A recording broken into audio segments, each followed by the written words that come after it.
jam pembelajaran IPA. Oh iya, berarti kamu sudah tahu ya, kira-kira perbuatan kamu itu benar atau salah? Salah. Kalau kamu tahu perbuatan tersebut salah, itu bagus. Berarti kamu sudah menyadarinya. Iya Bu, saya menyadari kalau saya salah. Ya, berbuat salah itu wajar. Setiap manusia pasti berbuat salah, tidak hanya kamu saja. Iya Bu. Nah, kamu pasti punya alasan kenapa kamu berbuat seperti itu. Tadi saya buru-buru berangkat ke sekolah, takut terlambat karena saya belum sarapan. Baiklah, sekarang Ibu paham. Kamu masih ingat dulu di awal semester kita sudah membuat keyakinan kelas atau kesepakatan kelas untuk kelas 9F. Bahkan semua anggota kelas 9F sudah menandatangani kesepakatan tersebut. Kira-kira kamu masih ingat nggak? Masih Bu. Saya ingat dan saya ikut menandatangani kesepakatan tersebut. Iya, coba sekarang kalau kamu masih ingat, kira-kira kesepakatan apa saja yang sudah kamu ingat? Satu, mengerjakan tugas dengan baik. Ya, 2. Tidak makan dan tidur saat jam pembelajaran. Iya, terus? Belajar dengan sungguh-sungguh. Hanya itu Bu yang saya ingat. Iya, bagus. Berarti kamu masih ingat keyakinan kelas yang sudah dibuat bersama di kelas kamu. Iya Bu. Walaupun ada beberapa yang lupa. Iya Bu. Tadi kamu menyebutkan ada keyakinan kelas saat pembelajaran tidak boleh tidur dan makan. Ya. Apakah kesepakatan kelas tersebut sudah kamu jalankan?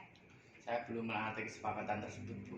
Baiklah, jika seperti itu, kira-kira rencana kamu apa untuk memperbaiki perbuatan tersebut? Saya meminta maaf kepada Ibu dan saya tidak akan mengulanginya.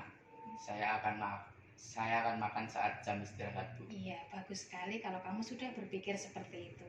Kira-kira kapan kamu akan memulai rencana tersebut? Besok Bu. Besok ya. Bagus sekali kalau kamu sudah punya rencana besok mau dilaksanakan. Nah, sekarang bagaimana perasaan kamu setelah melakukan restitusi ini?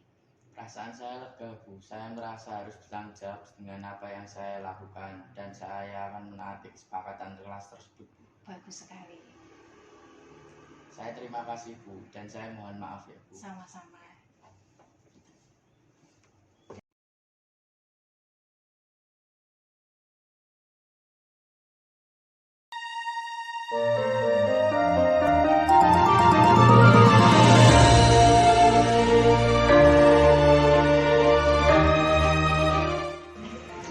Bismillahirrahmanirrahim. Assalamualaikum warahmatullahi wabarakatuh. Terima kasih kami ucapkan kepada Ibu Sri Lestari selaku Kepala Sekolah yang sudah memberikan izin kepada saya dan memberikan kesempatan kepada saya untuk melakukan pengibasan tentang pemahaman mengenai budaya positif. Juga saya ucapkan kepada Bapak Ibu Guru, saya ucapkan banyak-banyak terima kasih.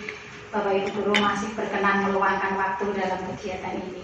Semoga semua ini bisa menjadi amal baik Bapak Ibu semua. Amin. Bapak Ibu yang saya hormati, di sini saya akan mengimbaskan pemahaman saya tentang budaya positif. Apakah budaya positif itu kan? Nah, budaya itu bisa dikatakan sebagai kebiasaan. Kemudian positif itu hal yang baik. Jadi secara gampangannya budaya positif itu kebiasaan yang baik, atau secara istilah adalah tradisi di sekolah yang tumbuh dan dikembangkan di sekolah sesuai dengan nilai-nilai kebajikan yang diajarkan di sekolah. Contohnya nilai kejujuran, peduli terhadap lingkungan, kemudian penerapan 5S, sopan santun dan sebagainya. Itu contoh-contoh budaya positif. Nah, sekarang pertanyaannya, mengapa budaya positif ini penting untuk diimplementasikan di sekolah? Yang pertama, suasana positif itu sangat mendukung dalam menciptakan pembelajaran yang kondusif.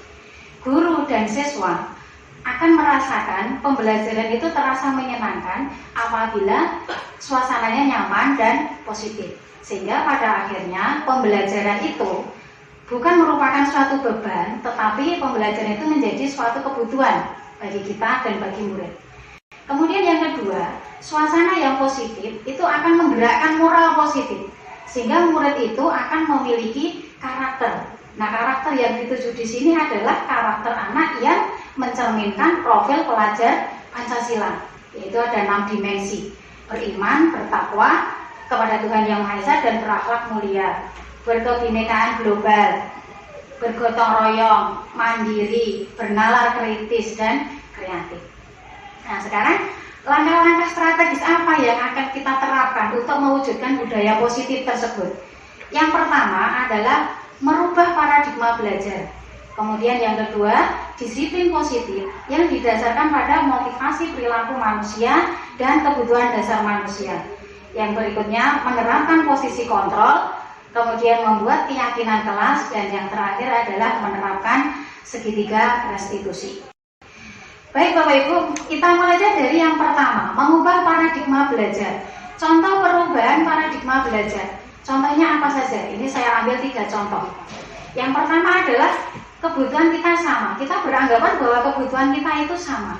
Ilusi kita untuk mengontrol murid itu tidak bisa dikatakan suatu pembenaran. Karena apa? Pada kenyataannya kebutuhan kita sebagai guru dengan kebutuhan murid itu berbeda. Jadi yang harus kita tanamkan adalah setiap orang memiliki kebutuhan yang berbeda. Kemudian yang kedua, semua orang melihat hal yang sama. Ketika ada masalah, kita melihat. Jadi yang harus kita pahami, yang harus kita tanamkan adalah bahwa setiap orang itu memiliki gambaran yang berbeda. Kemudian yang ketiga, kita mencoba mengubah orang lain agar berpandangan sama dengan kita. Selama ini kita meminta anak itu memiliki pandangan yang sama dengan kita. Kita tidak bisa memaksa orang lain untuk memahami diri kita. Dan saya itu orangnya seperti ini, ya seperti ini. Nah, itu berarti kita memaksa orang lain memahami kita. Ternyata tidak bisa. Yang harus kita lakukan bahwa kita berusaha memahami pandangan orang lain. Kita akan menerapkan yang kedua, yaitu menerapkan disiplin positif. Secara bahasa, disiplin itu adalah belajar. Namun, dalam keseharian budaya kita, disiplin itu mengalami perubahan makna atau pergeseran makna, yaitu sesuatu yang dilakukan oleh seseorang kepada orang lain untuk mendapatkan kepatuhan. Jadi di sini identiknya bagaimana membuat anak atau siswa itu untuk mematuhi aturan yang ada. Apa bedanya dengan disiplin positif? Kalau disiplin positif ini merupakan pendekatan mendidik anak untuk melakukan kontrol diri dan pembentukan kepercayaan diri. Nah, pada disiplin positif ini yang ditanamkan adalah motivasinya. Jadi kita menanamkan motivasi kepada anak, bagaimana anak itu menghargai dirinya sendiri berdasarkan nilai-nilai yang mereka yakini atau mereka percaya. Jadi kita tanamkan motivasinya untuk melakukan disiplin itu berdasarkan motivasi. Karena motivasi yang keluar dari diri anak, motivasi intrinsik, itu akan berdampak panjang. Anak itu akan melakukan disiplin tanpa adanya pengaruh, adanya sanksi, adanya hadiah atau reward dan sebagainya. Itu makna bedanya disiplin dengan disiplin positif. Nah, menurut Diane Gosen, perilaku seseorang itu dilandasi oleh 3 motivasi. Yang pertama, motivasi untuk menghindari ketidaknyamanan atau menghindari hukuman. Yang kedua, motivasi untuk mendapatkan penghargaan atau reward. Dan yang ketiga, motivasi untuk menjadi orang yang mereka inginkan dan menghargai diri sendiri. Untuk motivasi yang pertama dan kedua, ini bersifat eksternal atau disebut dengan motivasi eksternal karena berasal dari luar. Kemudian untuk yang motivasi nomor 3, ini disebut juga dengan motivasi intrinsik. Penerapan disiplin dengan menggunakan motivasi kedua yaitu hukuman ataupun penghargaan ini tidak akan bertahan lama Bapak Ibu. Karena anak akan disiplin itu jika ada hukuman, ada sanksi. Karena takut akan hukuman, takut akan sanksi. Atau anak melakukan disiplin itu karena dia ingin mendapatkan reward, ingin mendapatkan penghargaan. Maka ini tidak bertahan lama atau tidak berjangka panjang. Maka dari itu, disiplin yang kita terapkan harusnya menggunakan alasan yang nomor 3, yaitu anak menghargai dirinya sendiri. Nah, sekarang yang menjadi tugas kita, kalau untuk nomor 1 dan nomor 2 ini kan motivasinya eksternal. Sekarang yang menjadi tugas kita adalah bagaimana caranya membangun kesadaran pada diri anak agar melaksanakan disiplin atau menaati peraturan itu berdasarkan kesadarannya sendiri. Karena dengan motivasi internal, motivasi yang berasal dari diri anak itu akan membentuk karakter yang kuat. Artinya begini, sewaktu-waktu anak itu kita lepas di masyarakat, sewaktu-waktu anak itu berada di luar lingkungan sekolah, maka anak itu akan tetap memegang teguh nilai-nilai kebajikan. Karena apa? Karakternya sudah terbentuk. Dia melaksanakan disiplin itu karena motivasi dari dalam dirinya sendiri. Karena dia ingin menghargai dirinya sendiri, ingin menjadi orang yang mereka inginkan. Walaupun tidak kita pungkiri Bapak Ibu, untuk membangun untuk membangun kesadaran pada diri anak itu membutuhkan waktu yang lama. Jadi kita tidak bisa semudah membalikkan telapak tangan kita. Semuanya butuh proses. Karena pada kenyataannya masih banyak anak-anak kita yang melanggar peraturan. Anak-anak yang melanggar peraturan itu kenapa bisa seperti itu? Kita tahu Bapak Ibu bahwa setiap perilaku manusia itu pasti memiliki alasan. Begitu juga dengan murid kita, anak kita. Bahkan anak-anak kita yang melanggar peraturan itu pun dia juga memiliki alasan. Lah alasannya apa? Alasannya bagaimana mereka dalam memenuhi kebutuhan dasarnya. Anak-anak yang terpenuhi kebutuhan dasarnya, maka anak itu akan menjadi anak yang bahagia dan seimbang. Begitu juga dengan anak yang tidak terpenuhi kebutuhan dasarnya. Anak itu akan melampiaskan dengan emosi yang negatif. Contoh, perasaan cemas, gelisah, bosan. Bahkan anak-anak itu akan melampiaskannya dengan tindakan, yaitu dengan melanggar peraturan. Jadi pada intinya respon anak dari tidak terpenuhinya kebutuhan dasar, maka mereka akan melanggar peraturan. Nah, kebutuhan dasar manusia itu apa? Ada 5 kebutuhan dasar manusia, Bapak Ibu. Yang pertama, kebutuhan dasar bertahan hidup. Kebutuhan dasar ini bersifat fisiologis.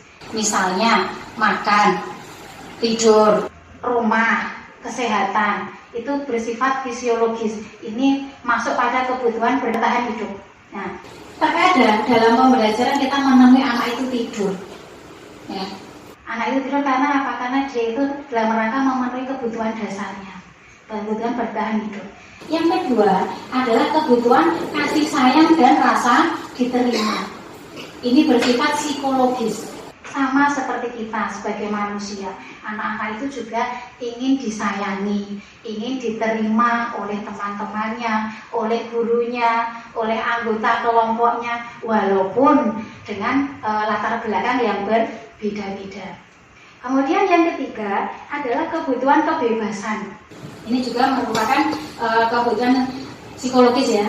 Ini kebutuhan akan pilihan, kebutuhan akan kemandirian, anak mencoba-coba. Terkadang di pembelajaran kita menemukan anak itu tidak bisa diam. Nah itu berarti anak itu butuh kebebasan. Maka dari itu kita sebagai guru pandai-pandainya kita untuk mencari metode pembelajaran yang bervariasi. Mungkin dengan cara diskusi atau mungkin presentasi dan sebagainya sehingga keinginan anak itu bisa tersalurkan. Kemudian kebutuhan yang keempat yaitu kebutuhan kesenangan. Ini kebutuhan kesenangan ini yang bisa mengakomodir kesenangan anak. Kemudian yang terakhir yaitu kebutuhan penguasaan. Itu kebutuhan pengakuan atas kemampuan. Ini berhubungan dengan mencapai sesuatu, terampil, kompeten, kemudian diakui atas prestasinya. Jadi pada intinya kebutuhan penguasaan ini kebutuhan anak untuk dia itu dianggap berharga seperti itu.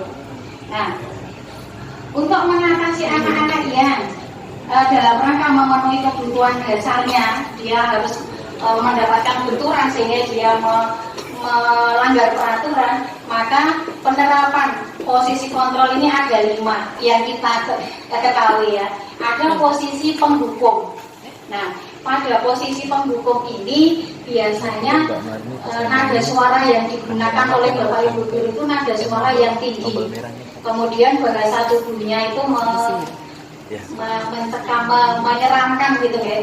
Ya, menyeramkan itu bahasa tubuhnya itu. Jadi dengan menunjuk-nunjuk, dengan menghardik, ya. dengan menghardik. Nah seperti itu, ini posisi sebagai penghukum.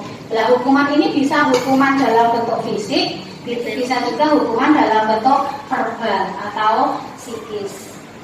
Nah, hasil yang kita dapatkan dari anak apa dengan menerapkan posisi kontrol penghukum ini, yaitu bahwa hasilnya anak itu akan jadi anak yang pendendam, ya, kemudian anak itu memberontak, kemudian bisa juga anak itu berbohong, kadang dia itu tidak mau mengakui kesalahannya atau dia tidak merasa bersalah, sehingga dia itu melemparkan kesalahan kepada orang lain, jadi menjadi anak yang berbohong. Ini posisi kontrol yang penghukum.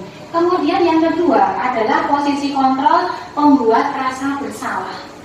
Nah biasanya posisi kontrol yang diambil guru sebagai pembuat rasa bersalah ini bahasa tubuhnya itu memelas, sedih, kemudian tutur katanya itu halus. Nah, kamu apa nggak kasihan sama ibu?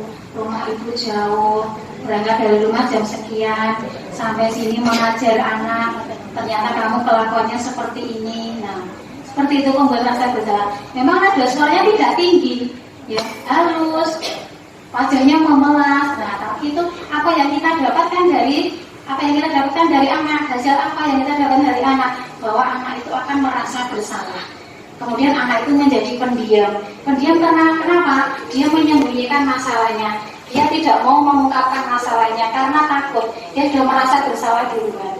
Kemudian anak itu akan menjadi anak yang berbohong. Jadi dia berbohong, enggak ada apa-apa Bu, padahal dia masalahnya banyak. Seperti itu. Kemudian yang ketiga adalah posisi kontrol sebagai teman.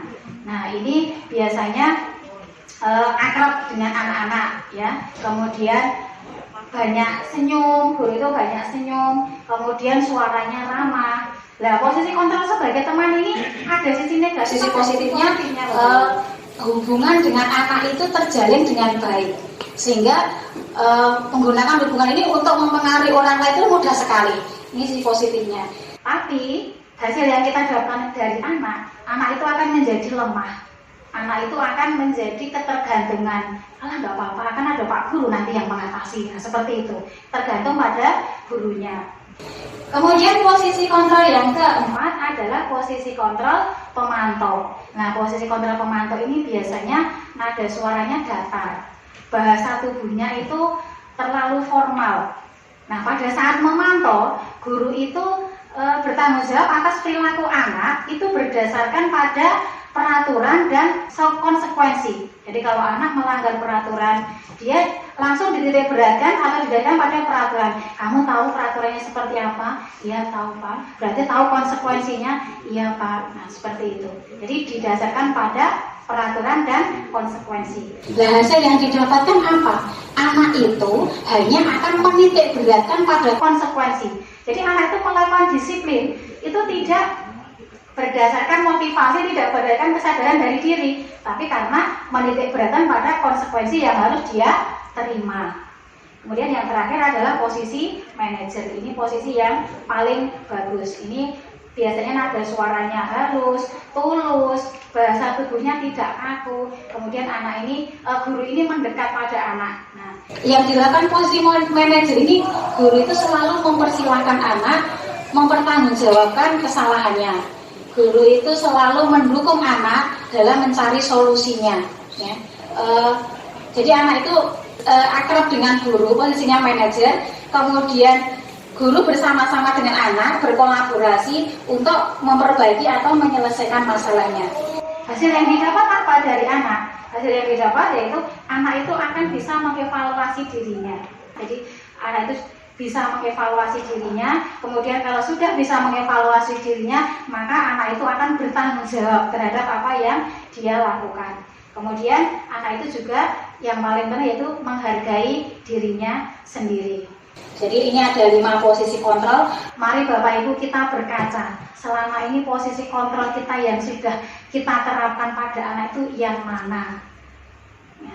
Kalau kita sudah tahu, mari kita berusaha bersama-sama berusaha untuk menjadi menerapkan posisi kontrol yang terbaik untuk anak.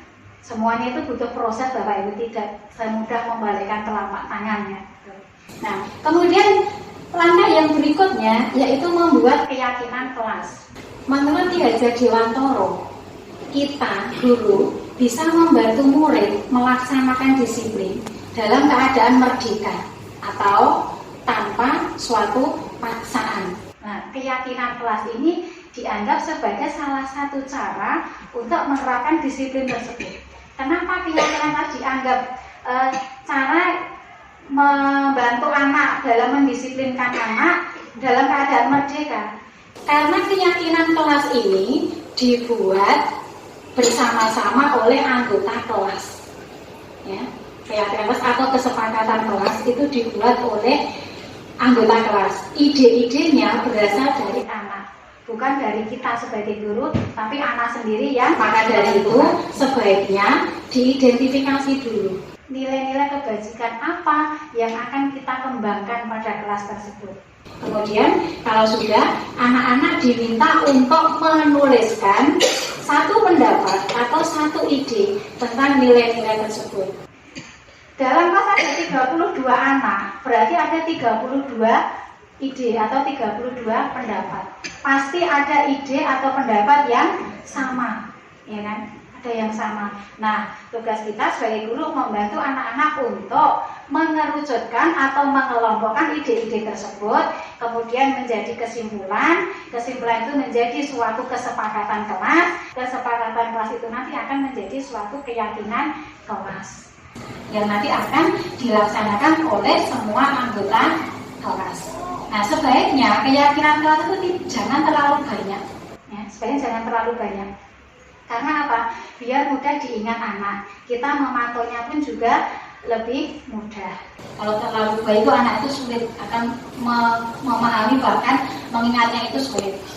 Nah, kemudian kalau sudah jadi keyakinan kelas, maka semua anak ikut menandatangani keyakinan kelas tersebut sebagai bukti bahwa anak itu telah sepakat, anak itu mau bertanggung jawab melaksanakan keyakinan kelas tersebut. Sehingga dia dengan adanya keyakinan kelas, dia akan bertanggung jawab, dia juga akan mengontrol dirinya sendiri. Oh iya, kalau saya melakukan seperti ini, konsekuensinya seperti ini. Ini keyakinan yang sudah disepakati oleh bersama-sama. Dan pada akhirnya nanti anak akan memiliki karakter yang kuat. Kemudian langkah selanjutnya yaitu melaksanakan restitusi. Nah, restitusi ini merupakan proses menciptakan kondisi bagi murid untuk memperbaiki kesalahan mereka sehingga mereka bisa kembali kepada kelompok mereka dengan karakter yang lebih kuat. Jadi secara gampangannya restitusi itu adalah menyelesaikan masalah murid, menangani anak atau murid yang bermasalah. Sebenarnya restitusi ini kita itu sudah kita lakukan Bapak Ibu, baik guru BP, bahkan guru BP itu mungkin menunya sehari-hari, ya, menangani anak bermasalah itu. Kemudian kesiswaan, wali kelas, bahkan guru mapel pun juga sama, sudah melakukan restitusi ini. Nah, perbedaannya apa? Restitusi ya sekarang dengan yang sudah kita laksanakan itu apa?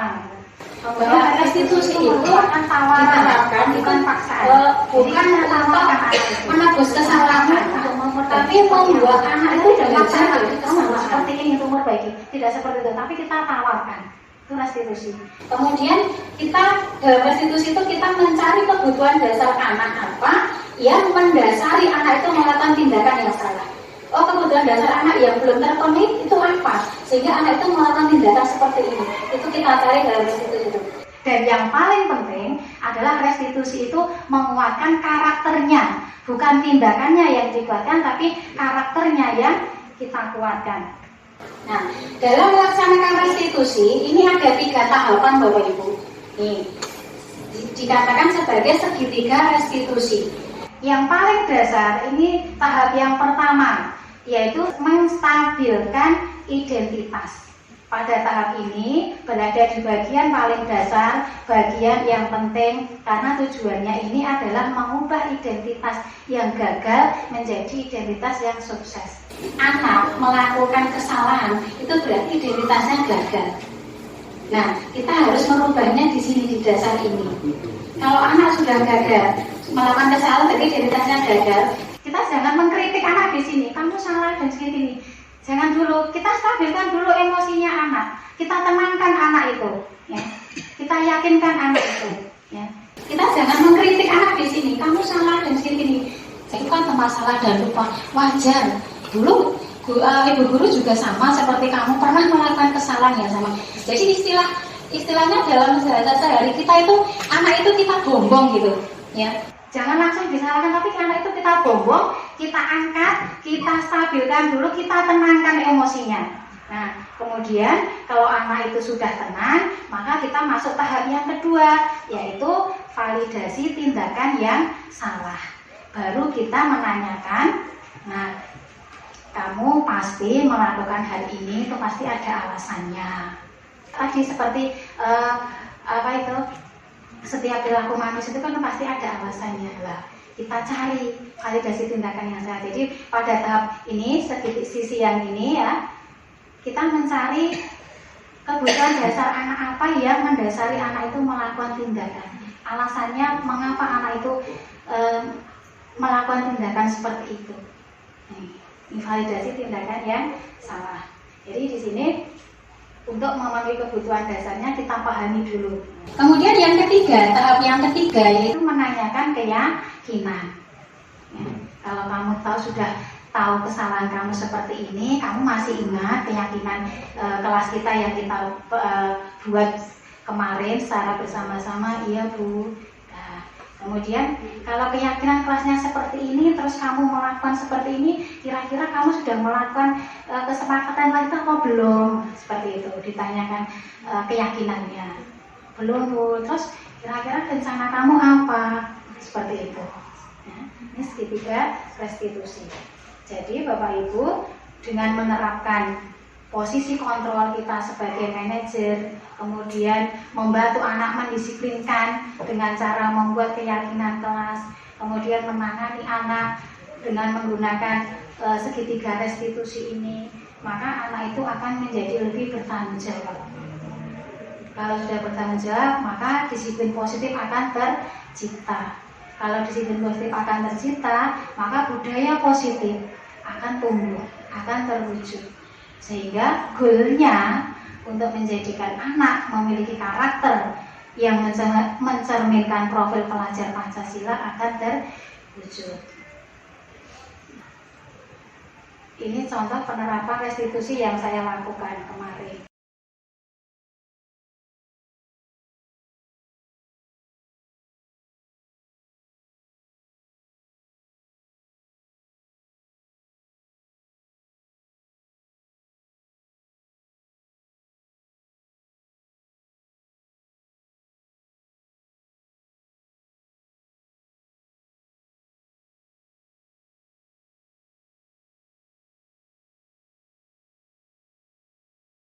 Kamu tahu kenapa Ibu panggil ke sini? Iya Bu. Kira-kira kenapa? Saya makan saat jam pembelajaran IPA. Oh iya, berarti kamu sudah tahu ya. Kira-kira perbuatan kamu itu benar atau salah? Salah. Kalau kamu tahu perbuatan tersebut salah, itu bagus. Berarti kamu sudah menyadarinya. Iya Bu, saya menyadari kalau saya salah. Ya, berbuat salah itu wajar. Setiap manusia pasti berbuat salah, tidak hanya kamu saja. Iya Bu. Nah, kamu pasti punya alasan. Kenapa kamu berbuat seperti itu? Tadi saya buru-buru berangkat ke sekolah, takut terlambat. Karena saya belum sarapan. Baiklah, sekarang Ibu paham. Kamu masih ingat dulu di awal semester kita sudah membuat keyakinan kelas atau kesepakatan kelas untuk kelas 9F. Bahkan semua anggota kelas 9F sudah menandatangani kesepakatan tersebut. Kira-kira kamu masih ingat nggak? Masih Bu. Saya ingat dan saya ikut menandatangani kesepakatan tersebut. Iya, coba sekarang kalau kamu masih ingat, kira-kira kesepakatan apa saja yang sudah kamu ingat? Satu, mengerjakan tugas dengan baik. Ya, 2. Tidak makan dan tidur saat jam pembelajaran. Iya, terus? Belajar dengan sungguh-sungguh. Hanya itu Bu yang saya ingat. Iya, bagus. Berarti kamu masih ingat keyakinan kelas yang sudah dibuat bersama di kelas kamu. Iya Bu. Walaupun ada beberapa yang lupa. Iya Bu. Tadi kamu menyebutkan ada keyakinan kelas saat pembelajaran tidak boleh tidur dan makan. Iya. apakah kesepakatan kelas tersebut sudah kamu jalankan? Saya belum menaati kesepakatan tersebut, Bu. Baiklah, jika seperti itu, kira-kira rencana kamu apa untuk memperbaiki perbuatan tersebut? Saya meminta maaf kepada Ibu dan saya tidak akan mengulanginya. Saya akan makan saat jam istirahat, Bu. Iya, bagus sekali kalau kamu sudah berpikir seperti itu. Kira-kira kapan kamu akan memulai rencana tersebut? Besok, Bu. Besok ya. Bagus sekali kalau sudah punya rencana besok mau dilaksanakan. Nah, sekarang bagaimana perasaan kamu setelah melakukan restitusi ini? Perasaan saya lega, Bu. Saya merasa harus bertanggung jawab dengan apa yang saya lakukan dan saya akan menaati kesepakatan kelas tersebut, Bu. Bagus sekali. Saya terima kasih, Bu, dan saya mohon maaf ya, Bu. Sama-sama. Perkenalkan, nama saya Rafelina Dias Tristanala dari kelas 9F. Dengan adanya keyakinan kelas yang sudah dibuat dan disepakati oleh teman-teman yang di kelas, maka sekarang teman-teman di kelas saya lebih bertanggung jawab, disiplin, saling menghargai terhadap sesama, menghormati orang yang sedang berbicara di depan kelas, dan juga peduli terhadap lingkungan, sehingga pembelajaran berjalan dengan lancar karena tidak ada waktu yang terbuang karena ada teman yang melanggar peraturan. Terima kasih. Bismillahirrahmanirrahim. Assalamualaikum warahmatullahi wabarakatuh. Saya Triswanti, calon guru penggerak angkatan ke-7 dari Kabupaten Karanganyar, Jawa Tengah. Di sini saya akan menyampaikan refleksi diri dari penerapan disiplin positif yang saya terapkan di kelas. Yang pertama, setelah menerapkan aksi nyata dengan membuat keyakinan kelas, maka yang saya dapatkan dari siswa adalah siswa semakin percaya diri, kemudian siswa itu bertanggung jawab, disiplin, kemudian peduli terhadap sesama, saling menghormati, dan juga peduli terhadap lingkungan. Kemudian yang kedua, saya juga melakukan restitusi terhadap siswa yang melanggar keyakinan kelas tersebut. Dari hasil restitusi tersebut adalah siswa bisa mengevaluasi dirinya sendiri dari apa yang mereka lakukan selama ini. Dan dari evaluasi tersebut, siswa dengan inisiatifnya sendiri atau dengan kesadarannya sendiri ingin bertanggung jawab terhadap apa yang sudah dilakukannya dengan cara memperbaikinya dan akan melaksanakan keyakinan kelas yang sudah disepakati bersama. Kemudian rencana perbaikan yang akan saya lakukan adalah dengan adanya saya melakukan penyebaran pemahaman atau diseminasi tentang budaya positif kepada rekan sejawat, saya berharap bahwa setiap guru nanti akan membuat keyakinan kelas pada kelas yang diampunya dan melaksanakan restitusi dalam menangani siswa yang bermasalah. Sehingga dengan keyakinan kelas tersebut dan restitusi, maka disiplin positif nanti akan terwujud yang pada akhirnya nanti akan menjadi keyakinan sekolah dan terciptalah budaya positif di sekolah. Demikian refleksi diri dan rencana perbaikan dari saya. Terima kasih. Assalamualaikum warahmatullahi wabarakatuh. Mohon maaf bila banyak kurangnya dan perhatiannya Bapak Ibu. Semoga ini menjadi amal baik Bapak Ibu semua. Terima kasih semua. Assalamualaikum warahmatullahi wabarakatuh.